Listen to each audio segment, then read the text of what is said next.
Good evening বন্ধুরা, সবাই নিশ্চয়ই ভালো আছো। আজকে আবার এসে গেছি বকবক করতে। তো আমার গল্প লেখা প্রায় শেষ হয়ে এসছে, প্রায় আর কি, এখনো বাকি আছে। আসলে খুব ভেবে লিখতে হচ্ছে, ভেবে তো লিখতেই হবে, সেটা নয়, যাই হোক। তো আজকে কি নিয়ে কথা বলা যায়? আজকে আজকে আজকে আজকে আম, আজকে একটা ব্যাপার নিয়ে কথা বলি, যে রাজনীতি এবং বিজনেস কিভাবে মানুষের ভালো যে ব্যাপার স্যাপারগুলোকে নষ্ট করে একটা কনফিউজিং কনসেপ্টে নিয়ে এসছে। এখন যে সময়টা, এখন বলবো না, অনেক দিন ধরেই, অনেক দিন আগেই শুরু হয়েছে একটা কনফিউজিং কনসেপ্ট। রাজনীতি, অ্যাকচুয়াল রাজনীতি যা হচ্ছে, এটা অ্যাকচুয়াল রাজনীতি নয়।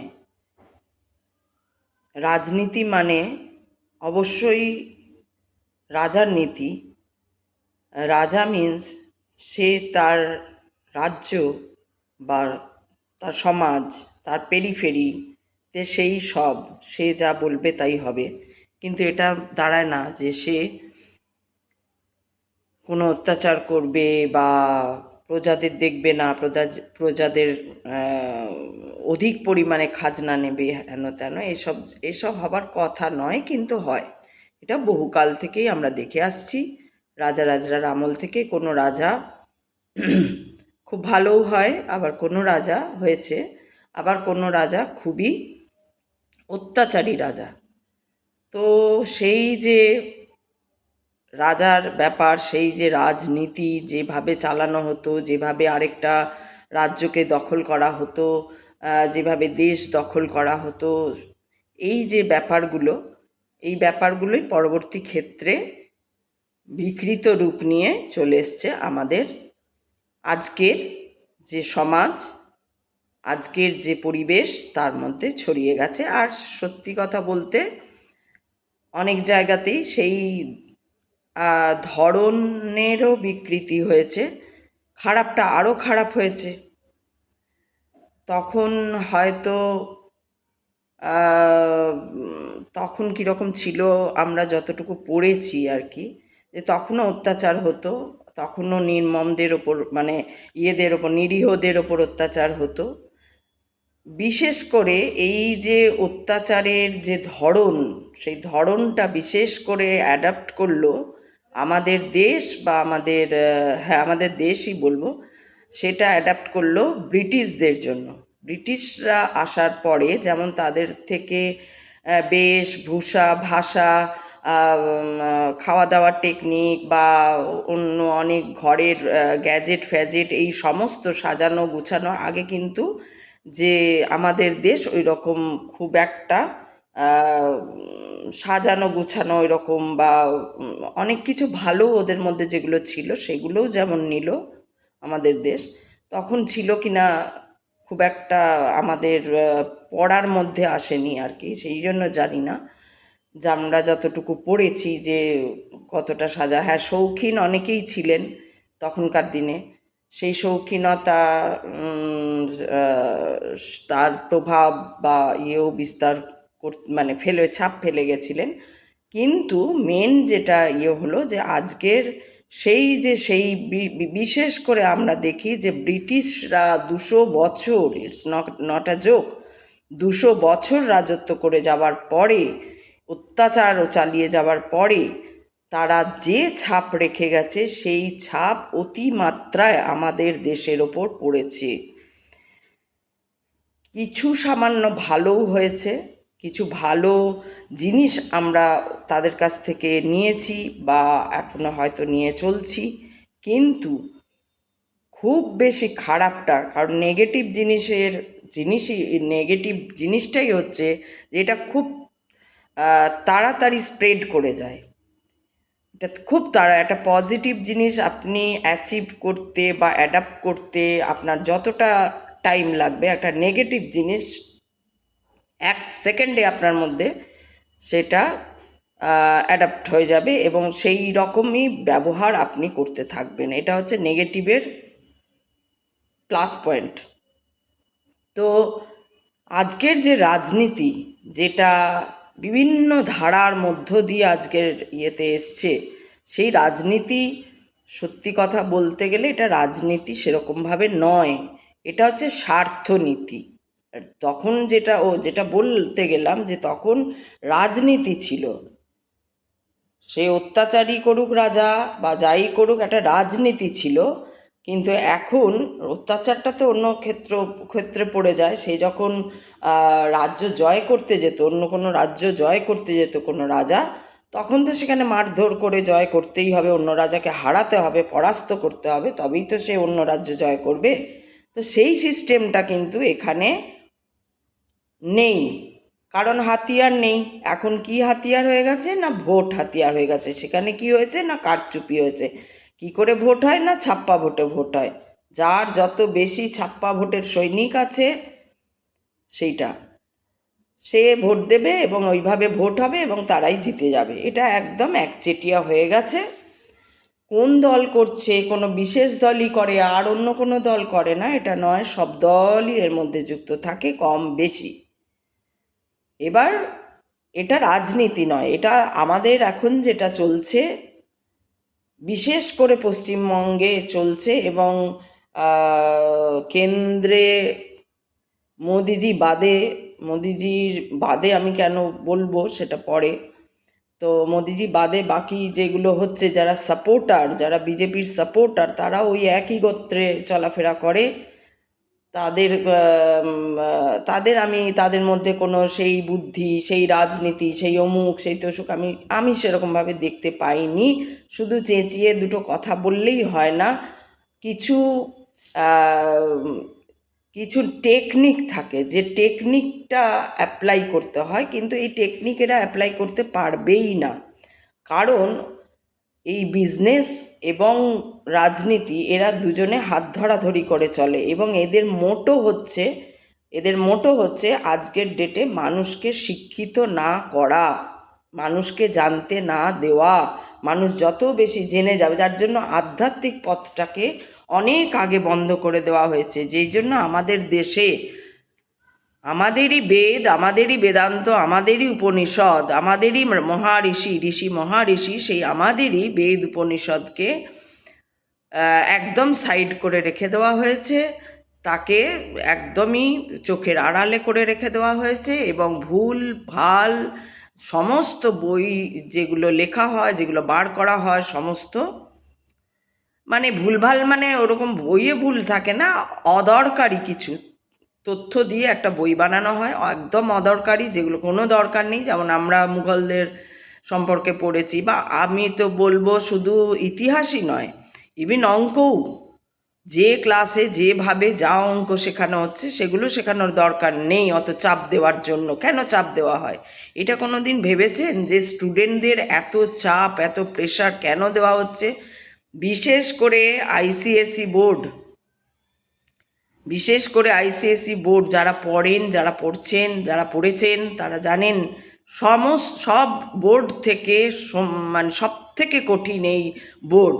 এখানে ক্লাস 2 মানে মোটামুটি ধরুন 8 বছর বয়স থেকে তাকে আনসিন একটা এসে দেওয়া হয়। আনসিন মানে সেও জানে না, বাড়ির লোকও জানে না যে কি আসবে ওখানে। সিলেবাসে থাকে আনসিন এসে তুমি যা লিখবে লেখো, আবার তার উপরে ঠিকও লিখতে হবে। নাম্বার ঠিক না হলে আবার সে এমন নয় যে কেউ একজন যা পারে লিখে দিয়েছে, কেন ক্লাস 2 ক্লাস 8-এর বাচ্চা, সে কি একদম আনসিন এসে গেল, আর এসেটাও সেরকম দিয়ে দেওয়া হলো, টেকনিক্যাল অমুক হেন তেন কিছু বিষয়, বা এমন একটা বিষয় দিয়ে দেওয়া হলো তার মাথার উপর দিয়ে বেরিয়ে যাচ্ছে, সে কি লিখবে? তো তখন বাবা মারা কী করে না, আনসিন এলে তারা আসবে, এটা লিস্টে লেখা থাকলে তারা কি করে, আগের থেকে বেশ কিছু আনসিন টপিক নিয়ে তাদেরকে ঝালাই করায়, যাতে ওরা গিয়ে লিখতে পারে বা লেখায় টেখায়, তারপরে গিয়ে ওরা মোটামুটি একটা লিখতে পারে। কতগুলো পয়েন্ট একটু দিয়ে দেওয়া হয় ক্লাস 2-3-তে। তো এইটা শুধু এটাই নয়, শুধু এটাই যে কঠিন আমি সেটা বলছি না, আমি বলছি প্রেশার। এখানে কঠিনের বিষয় নয়, এখানে হচ্ছে প্রেশারের বিষয়টা।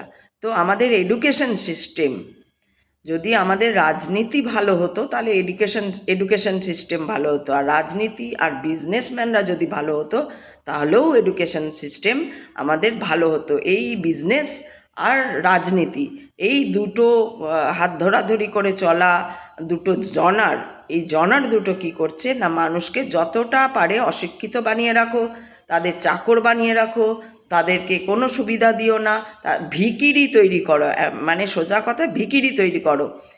তো ভিখিরি বলতে একটা কথা মনে এলো, এই যে ভিখিরিদের এত দেখানো হয় রাস্তায় ঘাটে, মানে ভিখিরি ঠিক বলবো না, ভিক্ষা তো কেউ করে না, ওই রকম আর কি, রাস্তায় ঘাটে যে স্টেশনে যারা থাকে, পথের পাশে যারা থাকে, এটা সম্বন্ধে একটুখানি এখানে বলে রাখি। আপনারা খুব আহা উহু করেন এদের নিয়ে, আপনারা কি জানেন এদের জন্য একটা ওয়ার্ল্ড ফান্ড থেকে টাকা আসে, এবং ওয়ার্ল্ড ফান্ড থেকে আমাদের দেশের কেন্দ্রকেই টাকা দেওয়া হয় যাতে দেশে কোনো মানুষ না খেয়ে থাকে? সেটা আপনারা জানেন? আপনারা জানেন কি না আমি জানি না, যদি জানতেন বা যদি জানেন আর জেনেও যদি ওই ভিখারিটাকে পয়সা দেন, বা ওই যে খেতে পাচ্ছে না তাকে খাওয়ান, বা তাকে অমুক করছেন যা করছেন, হয়তো আপনি ভাবছেন আপনি খুব সেবা করছেন, অবশ্যই করুন, সেটাতে কোনো বাধা নেই, কিন্তু তাদের জন্য আওয়াজ তোলাটা তো আমার মনে হয় আরও বেশি সেবা করা হবে তাদের জন্য। তাদের জন্য যদি আপনি আওয়াজ তুলতে পারেন যে এদের টাকাটা কোথায় গেল, এদের তো একটা ওয়ার্ল্ড ফান্ড থেকে ফান্ড আসে, সেই ফান্ডটা প্রত্যেক রাজ্যকে পাঠানো উচিত দেশের কেন্দ্রের, সেই প্রত্যেক রাজ্য সেই কত সমস্ত লিস্ট থাকে এদের, যে আমার রাজ্যে কতগুলো বিলো পভার্টি আছে, সেই বিলো পভার্টিদের রেশন শুধু দেওয়া নয়, রেশন যেটা দিচ্ছে বিলো পভার্টিতে যে বলে এই চাল ওই চাল, সেটা আছে, বাড়ি আছে, এভরিথিং তাদের পাওয়ার মধ্যে আছে, তাহলে তাও কেন রাস্তায় পড়ে আছে তারা? এই নিয়ে প্রতিবাদ করার মতো লোক কোথায়, মানুষ কোথায়? উল্টে তাদের একদিন কম্বল দিচ্ছে, সব টাকাটা মেরে নিয়ে একটা করে কম্বল দিয়ে দিচ্ছে, এক একটা কেন্দ্রে গিয়ে একটা করে কম্বল দিয়ে দিচ্ছে, আর বিশাল দেখাচ্ছে আমি কম্বল দিলাম, আমি চাল দিচ্ছি, আমি ডাল দিচ্ছি। আরে সবটা পাওয়া ওদের ওয়ার্ল্ড ফান্ড থেকে টাকা আসছে কেন্দ্রের কাছে,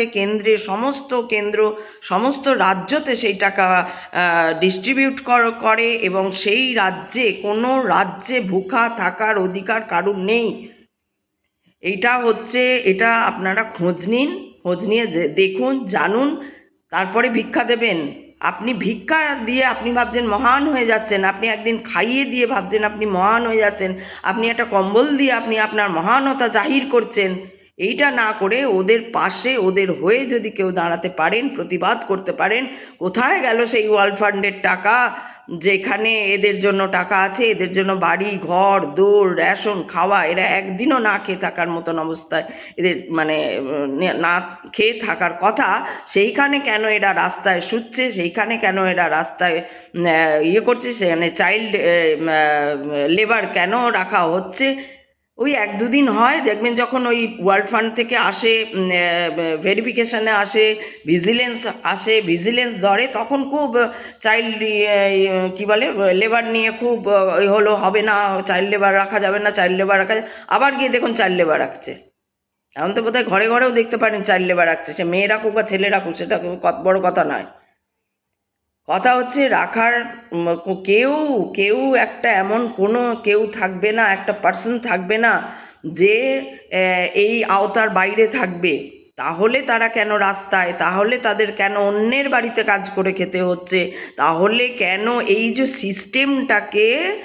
সিস্টেমটাকে তার মানে কি, আমি যদি পড়াশোনা না শিখি, আমার এডুকেশনই যদি না হয় সেরমভাবে, বা বুদ্ধি যদি গ্রো না করে, অনেকের এডুকেশন না হলেও তারা চেষ্টায় অনেক এগিয়ে যায়, একটা জায়গায় একটা প্লেস করে নেয়, বুদ্ধিটা দরকার, বুদ্ধিটাকেই ফেলে দিচ্ছে কে? বিজনেসম্যান।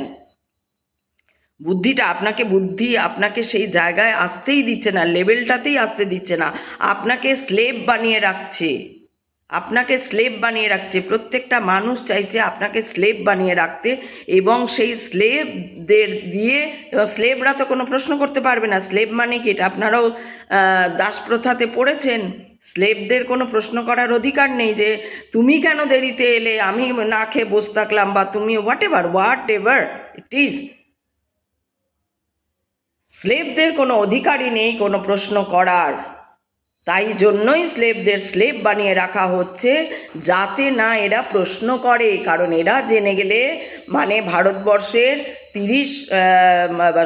30 না, হয়তো এখন জানি না, এখন 60% হয়তো বিলো পভার্টিতে আছে। তো এই বিলো পভার্টির হয়ে লড়াইটা কে করবে? তাহলে কি রাজনীতি হচ্ছে ওখানে?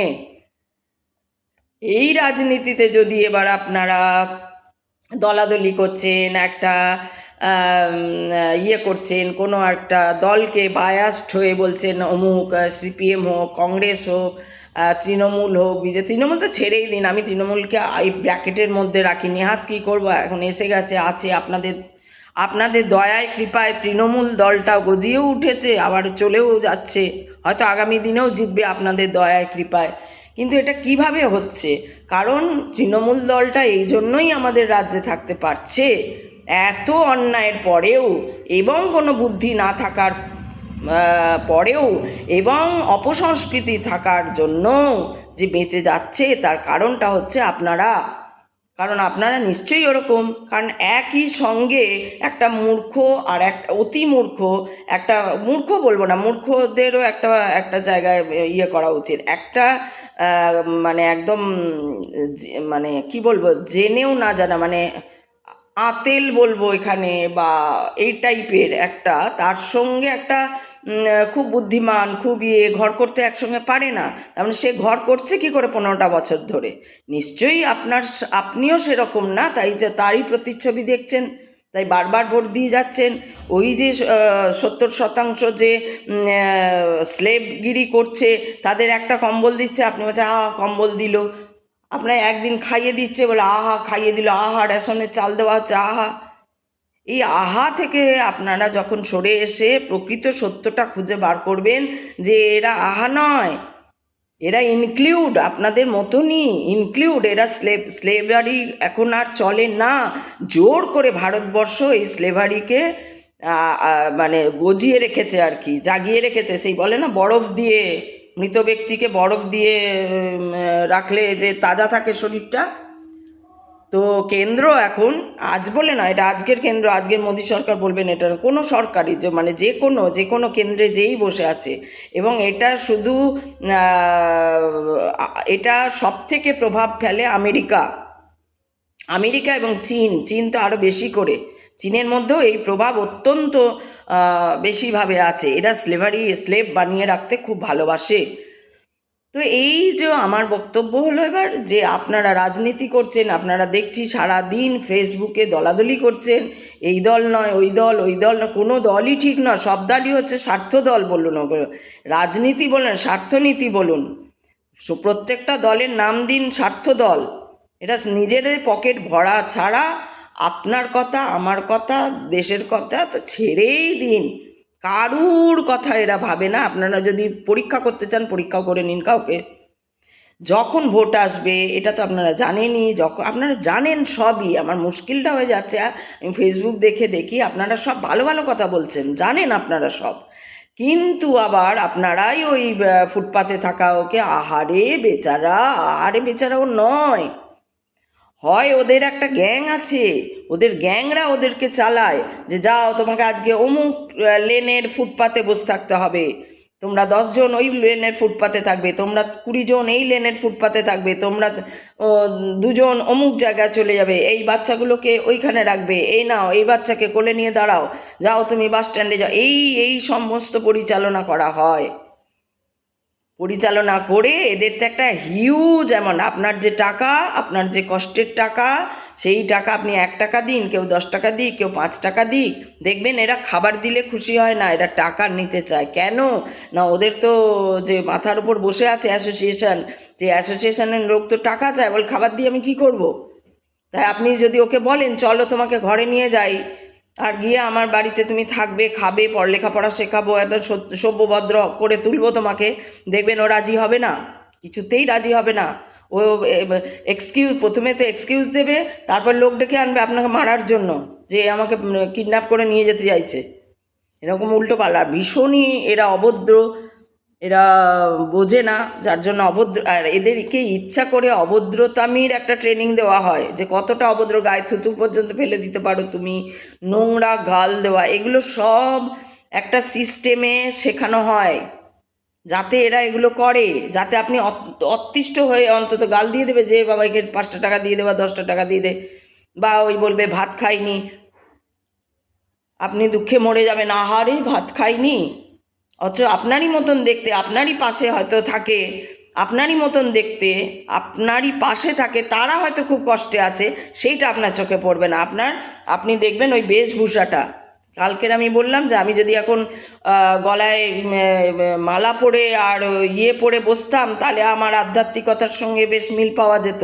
কিন্তু আমি যখন তো এই ড্রেসে বসছি, আর আমি তো থেকে কনসেপ্টের মধ্যে থাকবো না, আমি তো এরকমই বসবো, আমি কোনোদিনও এরকম মালা অমূর্ত সুখ পরে, হ্যাঁ এবার আমার কোনো দিন ইচ্ছে হলো সেটা আলাদা, সেটা আমি বুঝতে পারি, বাট আমি কনসেপ্টে থাকার জন্য আপনারা যে আমাকে মেনে নেবেন, সেই জন্য আমি কোনো ড্রেস বদল করব না। আমি কনসেপ্ট ভাঙার চক্করে বেরিয়েছি, আমি কনসেপ্ট থেকে নিজে বেরোবো। আর যদি আমার কথা শুনে আপনারাও কেউ বেরোতে চান, তাহলে আপনারাও বেরোবেন, সেখানে কোনো অসুবিধা নেই। কিন্তু এই যে রাজনীতি নিয়ে যে নানান রকম কথা, এই যে দলাদলি, এটা জানবেন, এটা খোঁজ নিন, আপনারা জানুন, বিভিন্ন জায়গায় জানান। আমি কেন বলতে যাবো, আপনারা জানুন, আপনারা দেখুন, আপনারা জানুন, আপনারা পড়ুন, আপনারা বুঝুন। না বুঝে, না জেনে, না শুনে কোনো তথ্যে এগ্রি করে যাবেন না যে ভিখারি, আহারে ভিখারি, আহারে বলে কারুর কোনো থাকার কথা নয়। প্রত্যেকটা ইচ পার্সনের জন্য, সেটা আজকে যে জন্মাচ্ছে তারও কাউন্টিং হয়ে যাচ্ছে। এইবার এদের আজকে বলে না, এটা মোটামুটি আজ থেকে 15-20 বছর হবে না, তারও বেশি বোধহয়, 25-30 বছর আগে বোধহয় একটা বেরিয়েছিল যে এদেরও বেশি বাচ্চা হতে পারবে না, কারণ ওয়ার্ল্ড ফান্ড একটা করে দিয়েছে। কিন্তু সবেই তো ভেতরে ভেতরে টাকার খেলা চলে, ওইটা পেয়ে গেলে ওদেরকে কার্ড দিয়ে দাও, ও ভোটটা দেবে। কিন্তু অ্যাকচুয়ালি হচ্ছে এদেরও বেশি কি বলে ওগুলোকে, হলে কি বলে, মানে বেবি, মানে বাচ্চা করতে পারবে না আর কি বেশি। এদেরও জন্য হয়েছিল এই সমস্ত একদম কথাবার্তা, যার জন্য দেখবেন ওই সময়ের মানে অনেক পরে আমরা দেখেছি রাস্তায় রাস্তায় লেখা থাকতো যে একটা নয়, অমুক নয়, এগুলো শুধুমাত্র গ্রামে গঞ্জে সব জায়গায় লেখা থাকতো।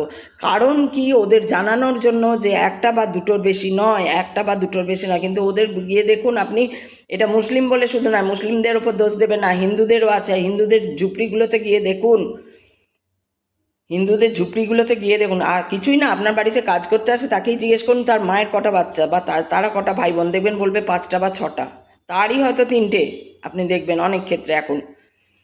তো সেই জিনিসগুলো বন্ধ করার জন্য অনেক দিন আগের থেকে চেষ্টা চলছে, কিন্তু এত টাকার সেখানে গল্প, হিউজ অ্যামাউন্টের গল্প, যে সব টাকা পকেটে পুড়ছে, কেউ কারুর জন্য কাজ করে না। কিন্তু খারাপ লাগে কোথায় না, যখন আপনি কিছু না জেনে, কিছু না শুনে, কিছু না বুঝে, আহারে বেচারা ফুটপাতে শুয়ে আছে, আহারে বেচারা, এই আহারে বেচারা করার কোনো জায়গা নেই। বরং আহারে বেচারা কারা হচ্ছে না, ঠিক ধরুন আপনার পাশেই থাকে আপনারই মতন কেউ একজন খাইয়ে পড়িয়ে লোক, যাকে বলে, আপনি যেমন খাইয়ে পড়িয়ে লোক, অমনি খাইয়ে পড়িয়ে লোক, কিন্তু হঠাৎ হয়তো কোনো অসুবিধা, তার খুব অসুবিধা চলছে, সে আপনাকে জানাচ্ছে না, আপনিও জানতে চাইছেন না, কারণ আপনাদের মুখোমুখি ভাব নেই, আপনার বরং হিংসার একটা রিলেশন আছে। কিন্তু আপনার ওই আহাটা চলে যাচ্ছে ওই ফুটপাতে, যারা বিনা পয়সায় খেতে পায়, যারা বিনা পয়সায় চাল, গম, ডাল, চিনি, তেল, নুন, এভরিথিং থেকে ইভেন থাকার জায়গা, এটা যাদের পাওয়ার কথা, মানে পাচ্ছে, তারা টিল পেয়ে যাচ্ছে। এমন নয় যে একটা সময় পেয়েছিল এখন পাচ্ছে না, এরকম না, এটা ওদের জন্য বরাদ্দ এবং ওরা পাচ্ছে। সেই জায়গাটা থেকে সেই জায়গাটা না জেনে আপনি আহাউ করলে সেইটা দাঁড়ায় না, কথাটা জিনিসটা দাঁড়ায় না। তাতে কি হচ্ছে, আপনিও ভুল বুঝছেন, মানে আপনারও সমস্ত ভুল ধারণাগুলো তৈরি হচ্ছে তাদের নিয়ে। তো এইটা আমার বলার বক্তব্য। আর এটা এটা জানবেন যে কোনো রাজনীতি ওই দল করে, লাল দল তাই ভালো, নীল দল তাই ভালো, হলুদ দল, কোনো দলই ঠিক নয়। কোনো দলে যদি আপনি সাপোর্ট করছেন, প্রথম কথা তো দলগুলোই ঠিক নয়। দলগুলো কিন্তু সব জানে যে কোন বিজনেসম্যান, কি ব্যাপার, কেন, কি বই আসবে এডুকেশনে, কি বই আসছে, কোন বইয়ে কার লেখা, এখানেও আবার 2 নম্বরই চলে। ধরুন আমি অমুকে বাংলায় পিএইচডিতে সবে নাম লিখিয়েছি, এখনো হয়নি, পিএইচডি সাইন হয়নি, অ্যাপ্রুভ হয়নি, তখনই হয়তো আমার লেখা চলে গেল, কি না দাদা আমারটা, স্যার আমারটা, বলে আমি টেবিলের তলা দিয়ে টাকা দিয়ে দিলাম, তখন আমার লেখাটা চলে গেল কোনো ছাপ্পা মারা বইয়ে, সরকারি বইয়ে চলে গেল আমার লেখাটা, এরকমও হয়। তাই আজকের ডেটে না বইয়ের ওপর ভরসা করা যায়, না কিছুর ওপর ভরসা করে। কিন্তু আমার একটাই বক্তব্য, যদি আপনারা এই যে এত কথা বলেন, আপনারা ভালো হলো না, সবাই কেমন হয়ে গেল, কি হয়ে গেল আজকাল, এই সেই, এইগুলো বলার আগে একটু ভাবুন। আর ওদের প্রতি আহারে আহারে না করে যদি সম্ভব হয়, যারা দাঁড়াচ্ছেন একটা কম্বল দিয়ে, একটা কম্বল আপনিও দিচ্ছেন, একটা কম্বল সরকার থেকেও দিচ্ছে, তো ওই দুটো কম্বল না দিয়ে ওদের সত্যি যেটা পাওয়ার বরাদ্দ আছে ওদের জন্য, সেইটা টাকাটা কোথায় গেল সেটার জন্য একটা প্রতিবাদ করার ব্যবস্থা করুন। ফালতু এইরকম চাকরি চলে গেল হ্যান ত্যান এইসব বলে কোনো লাভ নেই। কারণ চাকরি যে যাবে সেটা আপনারা আগের থেকেই জানতেন, আপনারা ধ্যান দেন না, ওটার জন্য মুশকিল হয়ে গেছে। 2 বছর আগেই বলা হয়েছিল, এই তো এখন থেকেই বলা হচ্ছে যে যারা প্রাইমারি তাদেরও যদি না জমা দেয় তো পুরো বাতিল হয়ে যাবে। এবার 2 বছর পর আবার তাদেরটা বাতিল হয়ে যেতে পারে, তখন আপনারা বলবেন হায় রে কী হয়ে গেল, এই দেখো কি বাজে, অমুক তসু, ওই পার্টি আর ওই পার্টি আর সেই পার্টি আর সেই পার্টি করবেন। সব কিছুই তো আপনার হাতে, এবার ঘুরে ফিরে সেই জায়গাতেই আসতে হয়। সব কিছু, একটা ভোটের বাটন যেমন আপনার হাতে, একটা নোটাতে যদি আপনি দিয়ে দেন, তাহলে এই সমস্ত যেগুলো আপনি চাইছেন না, যে ধরুন আপনি বিজেপিকে খুব বাজে বলছেন, বা আপনি অমুককে লালকে বাজে, এবার সবাই তো আর বিজেপিকে বাজে, বা সবাই তো লালকে, সবাই তো নীলকে বাজে বলছে না, এবার ছড়িয়ে যাচ্ছে। তাহলে আপনার মাথায় কমন সেন্স হয়তো, আমি যদি নাও দিই বিজেপিকে তো কেউ না কেউ দিয়ে দেবে, তাহলে এটা ভাগ হয়ে যাবে, ভাগ হয়ে কার পড়বে কার, তার থেকে আমি নোটাই দিই, আমার চাইই না, কারণ কেউই তো ঠিক করছে না। সে রাস্তায় বলুন, সব নামকা বাস্তে করছে, যেখানে যেটুকু দরকার সেটুকু করে সব টাকা আত্মস্থ করছে এরা। তো সেই জায়গাটায় আপনারা বাটনটা নোটায় দিয়ে দিন, দেখুন না একবার নোটায় দিয়ে কি হয়, দেখতে থাকুন কি হয়। তো যাই হোক, এটা আমার বলার বক্তব্য ছিল যে রাজনীতি বলুন আর বিজনেসম্যান বলুন, এরা হচ্ছে আমাদের কনসেপ্টকে ঘুলিয়ে দেওয়ার চেষ্টা করছে। এখন বলে না, অনেক আগের থেকেই করেছে, এখন তো করেই দিয়েছে, এখন আর কনসেপ্ট এতটাই বদলে গেছে। ওই যে আমি বললাম তুমি অধম, তাই বলি আমি উত্তম হইব না কেন, তো যাকে বললাম সে বলবো আপনি কেন আমাকে উত্তম, আমি যে উত্তম নই আপনি জানলেন কি করে। এবার তাকে কি উত্তর দেব আমি, বলুন আপনারা। আপনি যিনি বলেছেন তিনি তো বঙ্কিমচন্দ্র পড়েনি, তার গোষ্ঠীও বঙ্কিমচন্দ্র পড়েনি। তো বঙ্কিমচন্দ্র পড়ার কেন বঙ্কিমচন্দ্র পড়তে হবে, বঙ্কিমচন্দ্র পড়লে যে কনসেপ্ট বললো না, যে আপনার মধ্যে যে বুদ্ধি জন্মাবে, শরৎচন্দ্র পড়লে বা নেতাজি পড়লে, নেতাজিকে ভালো করে পড়ে জানলে, বা রাসবিহারীকে পড়ে জানলে, এদেরকে পড়ে জানলে যা আমাদের মাথায় বুদ্ধি আসবে, বা আমাদের শিবাজিকে পড়লে, বা আমাদের আরও যারা তিলকচন্দ্র পাল বা আরও যারা রয়েছেন তাদের কথা পড়লে যে বুদ্ধি আমার মাথায় আসবে, সেটা যেন না আসে। কারণ সেই বুদ্ধি কী করবে না, সুপথে চালিত করবে। আজকে নেতাজিকে যদি আপনি পুরো জানেন, বিবেকানন্দকে বাদ দিয়ে দেওয়া হয়েছে খুব কায়দা করে, কেন না, তার আদর্শে যদি কেউ যায় তাহলে সে সুপথে যাবে, কুপথে যেতে পারবে না। আর কুপথে না গেলে, ভারতবর্ষ যদি কুপথে না যায়, তাহলে কি হবে, অনেকের পকেট ভরবে না। সেই জন্য ইচ্ছা করে কুপথে যাওয়ানো হয়। এটাই আমার বলার উদ্দেশ্য ছিল, যে কনসেপ্ট কি করে গুলিয়ে দেওয়া হয়, কারা গুলাচ্ছে, যারা কনসেপ্টকে গোলাচ্ছে, বড় বড় অ্যাড বা এইসবের মধ্যে দিয়ে পুরো সিস্টেমটাকে গুলিয়ে দিয়েছে, বাহ্যিক একটা সিস্টেম, ঝকমকের একটা সিস্টেম এনে দিয়েছে। তারা সব মাথার উপরে বসে আছে। এবার শাস্তি তাদেরও আসছে, ব্রহ্মাণ্ড ওভার হয়ে গেলে তো এবার ছাড়বেই। আপনি যদি বেশি জল খান তো উপচে পড়ে যাবে আপনার মুখ থেকে, না? তো এটাই হবে এবার। তো এবার দেখা যাক কি হয় না হয়। আমি এটা বললাম আজকে, আপনারা দেখুন, জানুন, বুঝুন, তারপরে গিয়ে আপনারা আহাউহু করবেন। আগের থেকে আহাউ করতে যাবেন না। স্লেভারিটা বন্ধ হওয়া দরকার।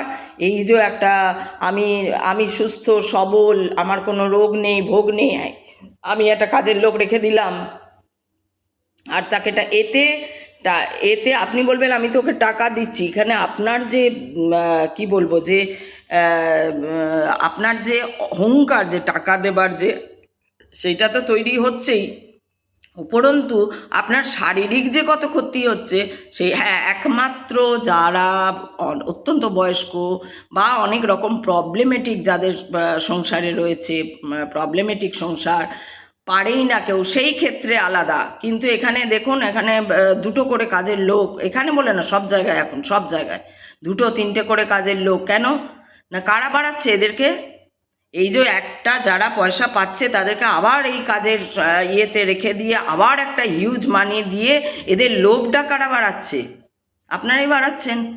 একদিন আপনাদেরই ভুগতে হবে। এটাই আমার বলার বক্তব্য ছিল। আর কি বলে, সেই জন্য আজকে চললাম, আবার কালকে আসবো অন্য কোনো বক্তব্য নিয়ে। সবাই ভালো থাকবেন, আনন্দে থাকবেন। চললাম, টাটা।